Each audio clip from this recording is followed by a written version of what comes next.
I ended up taking a job for the Mennonite Church during these coming out years. They had a ministry to their students and young adults, and they selected me to edit their magazine that was published monthly. So this was like a magazine, sort of like Newsweek, and we would collect articles from thinkers and writers, and we would publish this.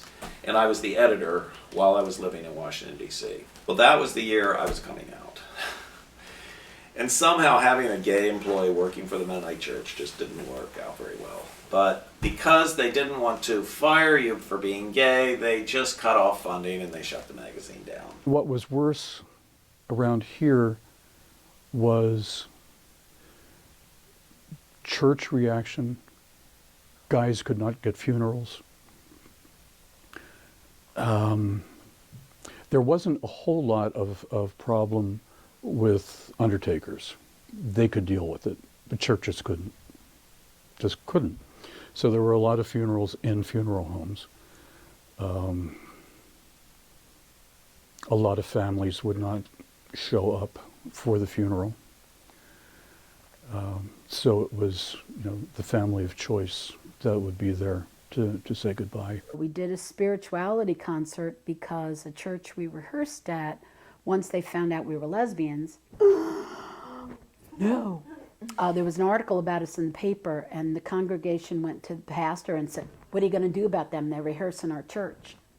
And what he did about it was he preached tolerance that Sunday. However, the council was not happy with that and called us in and called the president in. What they actually ended up doing was raising our rental rate to like 4 or 5 times what we were paying. Oh, wow. And so the president asked for a meeting.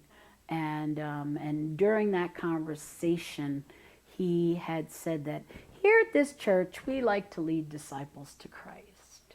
Are we not lead worthy? Or what are you saying here? And so out of that, because 2 weeks before a concert, we got booted out of our rehearsal space, which that's like really not nice, because like you gotta go find a piano. So our director was just so offended, and so the spirituality concert came out of that one.